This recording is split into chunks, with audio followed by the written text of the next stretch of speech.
Welcome to another podcast. Today we're talking about being a creative workshop facilitator. What does it involve day to day? And what are some common misconceptions about our line of work? So stay tuned. Creative Spark. Episode 4. Being a creative workshop facilitator, myths busted. So what is actually our job? What I always struggle with titles. When someone asks me, what do you do? Which is such a common question. I'm always like, well, I do a bit of teaching. I'm also, I perform. I also run a business. Yeah. What is it that we actually do? An artist. I just tell people I'm an artist and I just leave them to decide. No, it is hard because I go, I'm a facilitator. And they're like, you're a teacher. And I'm like, no, I'm much more fun. No, teachers are very fun, but it's a different kind of relationship, different atmosphere, different space. I always just say, I work with community groups. Yeah, that I makes just more say sense. I do community engagement. That's how I usually try to approach it. But like you're saying, there's so many different components to like what a facilitator does, and like that changes all the time. Yeah, because we're not quite. I feel sometimes I can't really say I'm a teacher because we do teach. That's a big part of what we do. But I do see myself a bit separate to what a teacher does, even though I teach. I know that sounds really weird to explain. But you're different things. Like sometimes you're a director, sometimes you're like you're a script writer, you're like and I doing think multiple things all at once. Yeah, exactly. And coming from the background of, being a performer, being a performing artist and coming from that background instead of like a teaching degree or a teaching background, I think for me that's always a bit of an awkward space to claim I'm a teacher, I'm a dance teacher, even though I am, because that's what I do, I teach dance. But that's just one of the things I do, like we said, I also like the drama sometimes, and, I do lots of admin, and there's so many aspects to it. And I suppose with you as well as a freelancer, because you do voiceovers and you do editing and directing as well. You're like, oh, what don't I do? See the last episode on burnout. When people ask me, I'm like, I kind of gauge the person and I'm like, how long have I got here? Does this person really care, or is it like are they just saying it to like as a formality, like what do you do? In which case I'll just say, oh, I teach, and then that's kind of the end of it. But if it's someone that cares or someone I know and that we're like catching up, facilitator is like the perfect word for the job, I feel like. But not many people outside of it know what it means. But I think it's the perfect word, because you're not a teacher, you are facilitating them to express and do that. You are allowing them to just sort of be creative in whatever medium it is. So I think that is the perfect word. It's just then having to explain. Yeah, because they go, don't well, know, what's a facilitator then? Like, what's that? Stop talking. Yeah. I mean, no, I don't think I've said it to anyone and they've gone, oh, yeah, facilitator. Yeah. I think then I've had to go, facilitator is this. Is this, Yeah. Can just say, I have fun and I complain about it. Yeah. But I definitely gauge how Zigzag boy much ruins they my care. life. Yeah. It's a great question, though. What is that?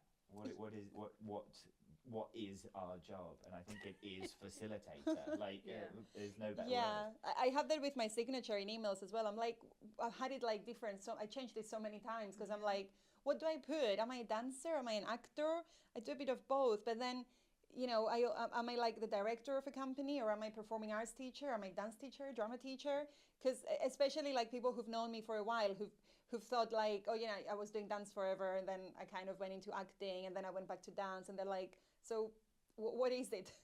What do you do? I think performing arts is a good category to put, because it kind of covers a bit of everything. Yeah. But so for a day in the life of I know we all have very different day in the lives, but also we have some similarities, of course, because we do we work in the same company and we do like workshops and things like that. But what would a typical day in the life of Alex involve, for example? Oh, well, it depends what day of the week it is. But for example, I feel like today's quite a good example because there's been quite a variety today. Today was doing some admin bits this morning for Moving Waves, so social media and that kind of thing, and pushing our Easter party, that kind of thing, things we've got coming up, and then going off to go and facilitate a stand-up comedy class in North London for an hour, and doing that and having fun and laughing and chaos and that kind of thing. And then coming here and doing a podcast. So like such a variety of different things all in one day. And I feel like other than maybe Monday where I'm working 8 hours on the same thing, every day is a bit sort of random like that. Like sometimes I'll work 4 hours and that's it for the day. Sometimes I'll work 12 hours, but it's like 4 hours here, 4 hours there, 4 hours there, whatever. I mean, it doesn't get boring. That's what I like about it. I definitely fell into freelancing because of the variety. Yeah. And every day is different, which I think does keep you on your toes. Yeah, I think in general, as a person at least, I'm sure you guys are the same. I know I get bored quite easily. I just need that challenge, and I just need that variety and spice. And sometimes I complain about it because like my to-do list sometimes is like 200 different things that are completely different to each other, but all have to be done in one day. And I'm just like, how can someone do all of this? But at the same time, I think secretly deep down, I'm like, that's what I like. The fact that it's so different. And I think we love to complain as well, just in general, like actors and performers. Like, I think there's something about us. The drama. And I love complaining about like I've got a meeting. I've got rehearsal. Oh my god. Because it just sounds so silly, and it's like, but also you like sound like a bit of a big shot saying meeting. I think there's just something fun about that. We're all just pretending. It's all an act. Have you ever had it like in the past? I've only started referring to it as work recently. I know this is a very weird concept, but I always used to say, I've got a rehearsal, I've got a class, I've got a meeting, I've got to do some admin. But I never referred to it as work. I was never like, oh, I have to work tomorrow. I was like, oh, I have to do some admin tomorrow, and then I have to go to a class. That's how it's always been in my head. And only recently I've done that connection. Is like, okay, other people go to work. That is my work. That's how I go to work. Yeah, I've always just considered it work because I have to put effort into it, you know, like. I mean, it is work, but I think, I don't know, for me it was just a terminology. It just never felt like. Fair. I've always just called it work though, but I think I knew I was going to go into freelancing. I think it's that mindset of going, because sometimes people fall into it. I actively chased it. I was like, there's nothing else I want to do except freelance. Coming for you, pouncing.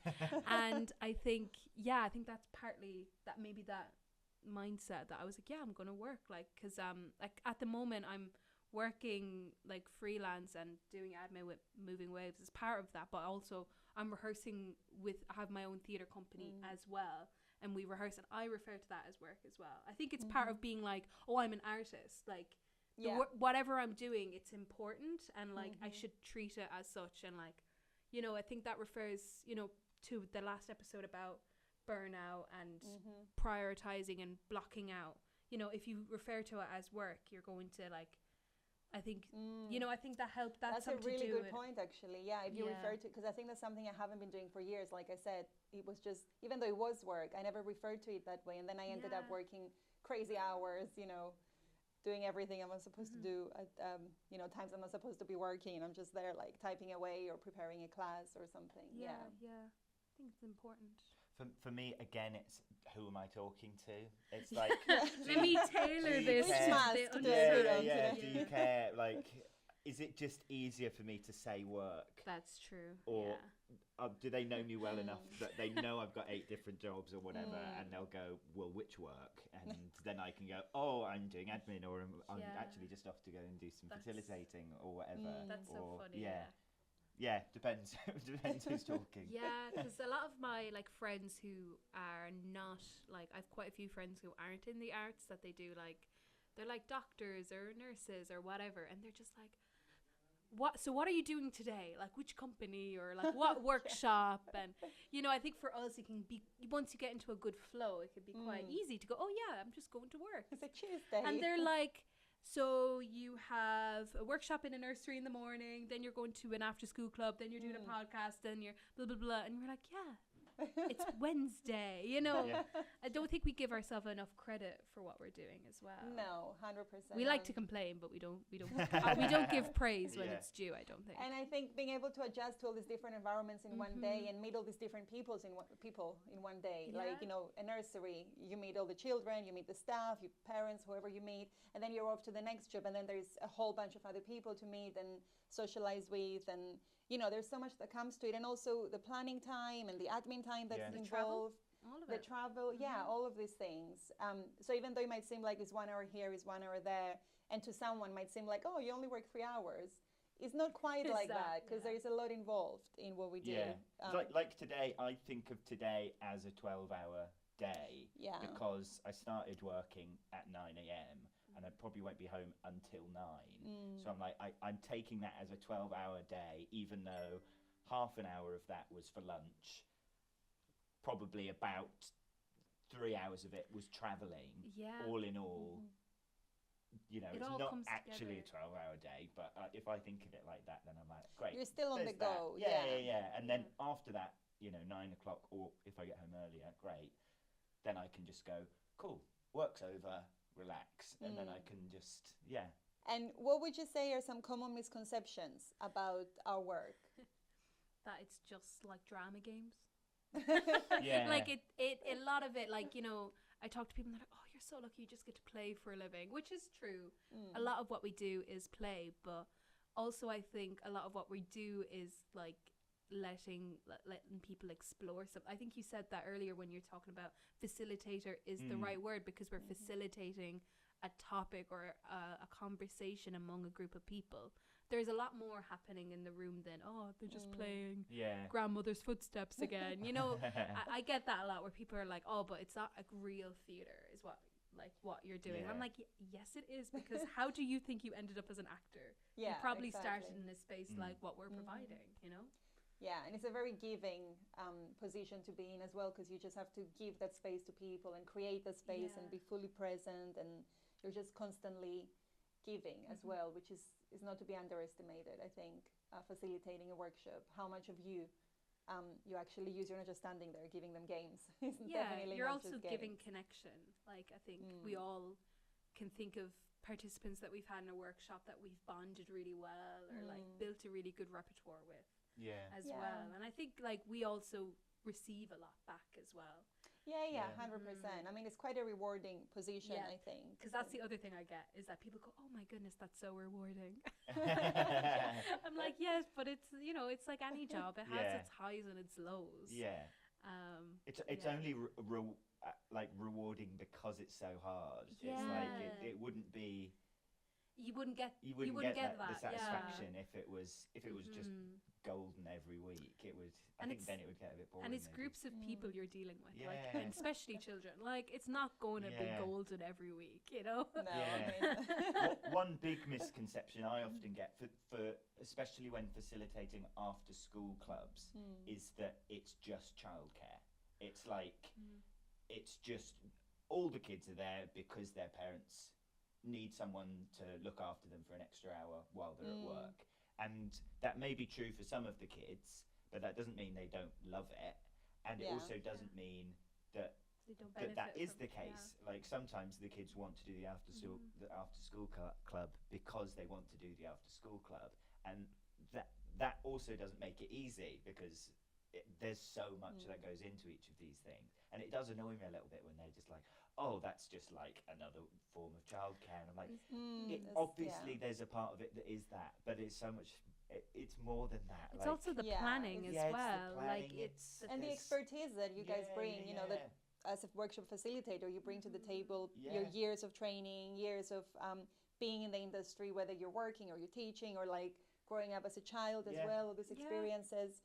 You bring all that. You're not just there to look after children. That's actually not at all what we do. That's like a fraction of it. But like there's so much that goes into it. Like even just like being able to communicate with the other teachers that are there, like them coming in and going and seeing a room that from the outside might look like chaotic, absolute like chaos and madness, and like what is going on here. something that they would be told off for doing in a normal school day, and then you going, no, they're being really great. I think there's this sort of look on the teacher's face like, what? And you're like, no, because this is what we're exploring, this is the kind of thing, and being able to communicate why it looks like that and why that's actually productive.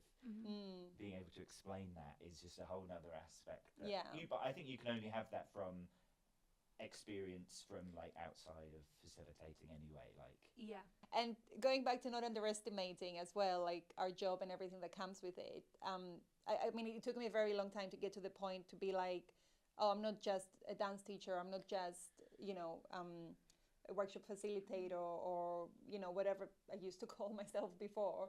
It's more like everything that comes with it, not just that moment that you see me teaching, that's my job. That's not it. It's everything else in our constant development as well and things. I mean, we say that now. I know we all like have moments where we're probably like, I just go and do an hour, but it's not like that. It's just remembering that it's more than that. And it's all there's like a story of like Picasso or something where he paid for his meal with a drawing on a napkin or something, and the person he gave it to was like, something that you drew in 2 seconds is worth this much money, and he says something like, no, that's something that took a lifetime to learn how to draw. And that's, I mean I'm not comparing myself to Picasso here, but it's like there's a lot of like experience and knowledge and skills that have been built up over years, drama school and being a student at these places in the past, and you know, then just doing it in order to deliver a good lesson. It's not just turning up and just doing a job. It's like, no, I'm recalling all of this other stuff. Or like, especially like, because I had a moment, a workshop recently that I didn't go to plan at all, and like actually had to do quite a bit of repair on my side. And the fact like when it, you know, it was like a child was upset or something like that. Nothing too major, but the fact that I was like, this isn't major, I can deal with this, and naturally just flowed into it and actually managed to resolve it. And that, you know, mom was happy, child was happy, I was happy, everyone was happy. And kind of, you know, kind of in a similar way, I'm also not comparing myself to Picasso, but like being able to do something that looks really easy to the outside eye, and then you're like, actually no, it's because I've been in different spaces, or, you know, like you're saying, I've done the training, I've had other things happen that I've kind of been able to build up my toolkit to get to this, but I make it look really easy. You know? And even in those moments kind of going, oh, I did that. And I would have found that really difficult maybe a year, 2 years, 6 months ago. And I think that's like a common misconception, is that because it looks easy, but it's so easy. You just talk to kids all day, and I'm like, but do you know what kids say? I have to know so many TikTok dances. And you don't just talk to them as well. You're also like present, and you're watching everyone, and you're using your full focus in that moment.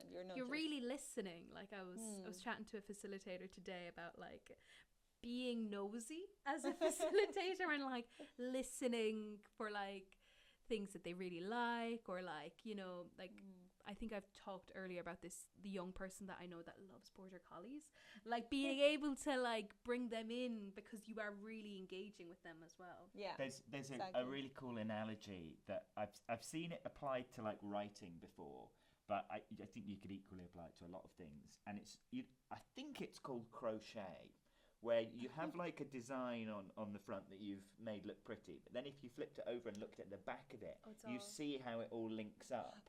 And like the inner workings, kind of. That's a really good one. Like, I think that's relevant here, where it's like on the surface it may look like this is all simple, fine, but you've actually inside your head you're like, okay, so they're doing that over there, they're running around with a water bottle, that might cause an accident, and then you're not screwing on that lid tight enough, so there's going to be water on the floor in a minute, but then you're trying to talk over here, someone's shouting your name, and like there's two kids rolling around over there. Are they working on something, or are they having a fight?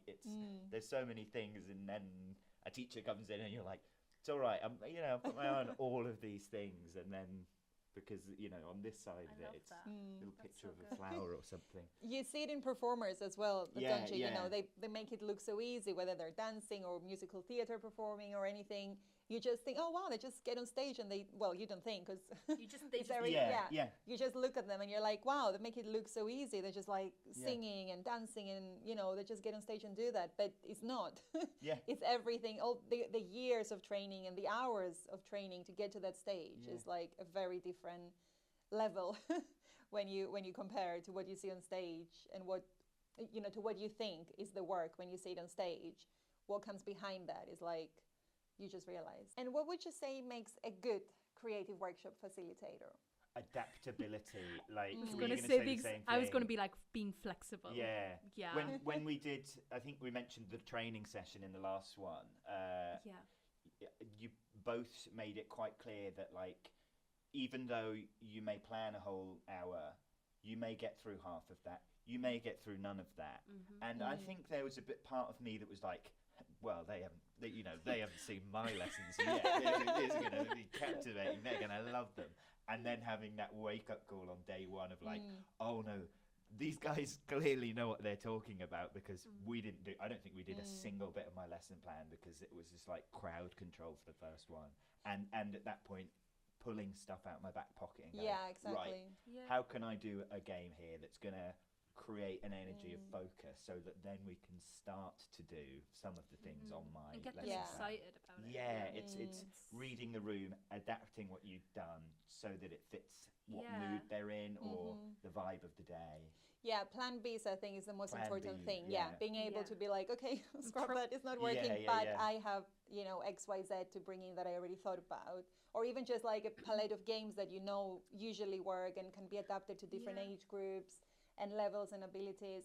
And actually, I talk a lot about this in the online course, about having all these backup plans and just being able to monitor the engagement in the group and being able to, adjust adaptability, like you said, just being able to read it and be like, okay, let's wrap that up and move on to the next one, instead of trying to to stick to what you have in your mind, because that's not how things go down most of the time. Yeah, because it's just gas what kids latch onto. Like, I remember one of my very first like big solo things was I wanted to really do a show about mythology, because it's like something I'm really into. Did the kids like it? Yes, but only the bit where the gods were eating all the other kids. Like, they only liked one bit. And I think it's kind of what you were saying about adaptability, like also managing the expectations of going, okay, this is what the group are interested with. I can go off that, like you're saying, throw the idea out the book. Okay, fair enough. They don't want to do mythology. They really like this one part. What is it about that they like? And how can I like get them to really, they're actually guiding me in a way. I'm being like led by the group as much as I'm leading them. It's like in tandem. Yeah, I think that's actually definitely the most important thing, adaptability. But also, you need to have some sort of playfulness, I think, and being able to have sense fun of in the room. Just sense of humor is so important. Just being able to like, like kind of laugh things off, and I think also that builds part of the like a lot of my behavior management I do through humor, like kind of being like, okay, like, all right, interesting that you decided that you want to spin on your head. And getting them to kind of go, oh, maybe I shouldn't be doing that. She's not laughing, or she's laughing because I'm doing something when I'm being really good and being really funny. That kind of way. I question them a lot when they do things like that. So if someone is like to... or like, why are you spinning on your head? Like, just being completely baffled by like, why I don't remember that rule in Grandmother's Footsteps. I don't remember the bit where we spin on our head. Maybe we shouldn't do that. Because that's not what they expect, usually, children. They just expect to be told off because they know that what they're doing they're not supposed to be doing most of the time. So if you question them and suddenly they're like, oh, that's a question, that's not a telling off, and actually I have to answer, and why am I doing that? It's the curiosity. I think that's what makes facilitators rather than like teachers or something else, because we actually have the space to go, well, why are you doing that? Or should we put that in the play? Do you want to spin on your head? And so like from being in spaces, like a lot of kids aren't usually asked their opinion, weirdly enough. Like they're usually just told no, like, no, you can't do that. And it's like, well, why? Okay, let's let's talk about why we can't, this analogy of spinning on your head. You might really hurt yourself and then you can't come in for your workshops. You might hit somebody else, like, or getting them to have that conversation of going, okay, maybe I don't pick that, but maybe instead I can use that energy into the game that we're doing or the acting scene or whatever. Like, I think, being curious is like, it goes with adaptability though, and being able to like kind of go, okay, following they all complement each other, those skills, I think. And having those connections with children and whoever you have in your group, just being able to build those connections and try to understand each and every single one of your students and have that rapport with them instead of see it as a group, knowing or each person really well. Knowing what works, what doesn't, what motivates and what doesn't. Obviously it takes time. You can't do this like in the first session, but if you pay attention to these things, I think that does make you a good workshop facilitator. If there is such thing as good or bad, I think it's just different styles. So to wrap up, let's think of a funny story. I'm sure we all have a funny story from our practice. Who would like to go first with the story? I can go. So I had a young person who was convinced they were a wolf. Like, they were just a wolf spiritually. Like, they were just really into wolves. They had wolf t-shirts and backpacks. They even had a tail. And this would be so fine, but we were doing High School Musical, like the production of High School Musical. But they had like, it was such an interesting exercise of like, everything we've talked about like being adaptable and like being curious and not being like a top, like I'm doing air quotes for those listening and not seeing the video. Like not being a teacher, but actually just being a workshop facilitator, and we had to translate so much into wolf form. So yes, wolves do play basketball and they do cheer and they can also sing.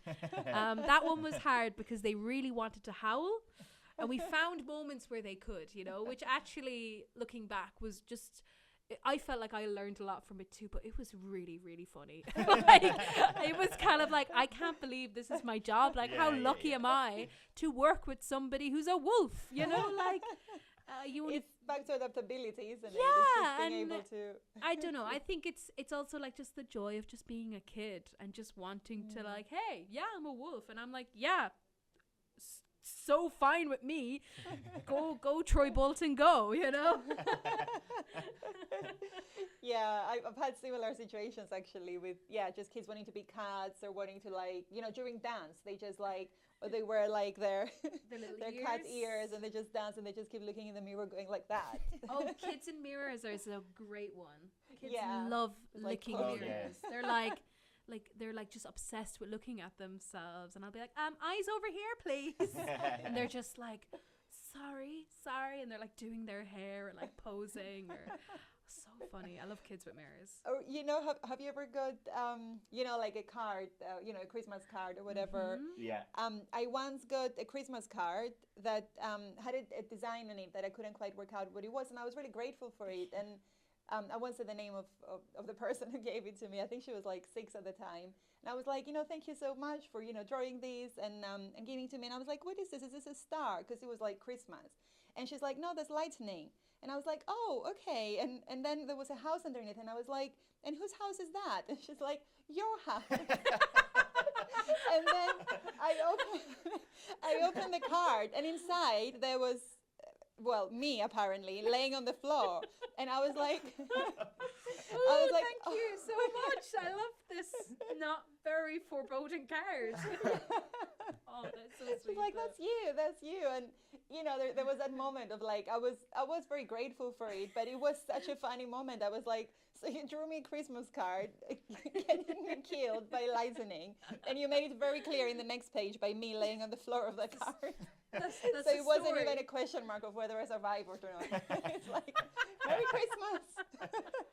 That reminds me of my comedy class. I've done it before where we've, instead of just, getting up and telling, a setup and a punchline, I've got them to draw it out as a cartoon, set up, like a comic book where you have like a frame one and then the second one, the punchline. And this one kid really didn't know what to draw, or like how to draw, what to make their person look like. And I said stupidly, why don't you make them look like me? Oh.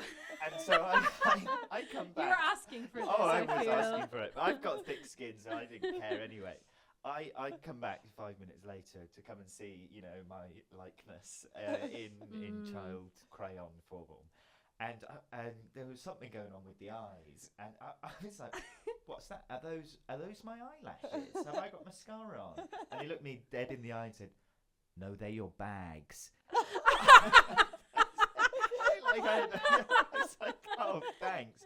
And I was like, oh, do you want to get my wrinkles in as well? And then they were like, yeah. And I was like, yeah, they're like, yeah, suddenly you're all the 100 kids, years old. all the kids, like, for the next 5 minutes, just drawing pictures of me. Oh, It was just like, and I was just, like, making it worse. I was just like, oh, yeah, I think I've got a spot here today. Yeah. Just went on for the whole thing. It was chaos. That's a trap. But I loved it. I took them home. It sounds like it was a really nice actual moment. Like the fact that you're like, oh, I love saying it now is I've such got a them still in so my nice. house, and I think I'll frame one of them and go like, that's me. That was me that day. Me and my bags. Yeah. I just remembered something. It's a bit different to that story, but I once had a student turn up to class and she was wearing a beanie, and it was like summer. I know this story. You've told me this one before. It's brilliant. Oh no, I do. This is great. This is great. I think I know. Yeah, so we stood in a circle, and it was summer, so she was wearing a beanie, and obviously we were going to the dance, so I didn't want her to be too warm. So I asked her like twice, or so I was like, so-and-so, can you take off your beanie, please? And she's like, she was just looking around, she wasn't doing it. And then eventually I had to tell her, please take it off. And then she goes like, okay. And she literally pulls off her beanie, and like crisps fall over on the floor from her head. And she found it hilarious, and to be fair, I found it hilarious as well. That's so good. But it was like so many crisps as well. It was just like the whole Was it like floor. a share packet? I have no. Like, it was wasn't it even like the one packet. packet? She literally opened the packet, threw them in the beanie, and then probably put it in the ready for moving Ready waves. for the big reveal. Yeah. And I wonder if I never asked her to take that off for the third time, to take off her beanie, which she just. She probably would have been like, oh, I'm so warm. I hope nobody sees me take off my hat. What was the plan? Was it to snack on? Maybe, or that's was what it I was to like thinking. at the end, like throw it off Such a and flourish. Though. Yeah. Yeah, to be It's a honest, power I never move. found out what it was for. No, It was I'm going to start doing that. Just in meetings. yeah. Excuse Hi me. guys. Yeah. Good morning, everyone. Yeah. I think we should do one day. Maybe we should do a book or like a video book of all Yeah. those Oh my funny God. stories. Yeah, And I'm sure whoever's listening, I'm sure you have lots of stories to share as well. So do let us know. Feel free to share them. I'm sure they'll be very entertaining. Thank you for listening, and see you on the next podcast. Bye. Bye.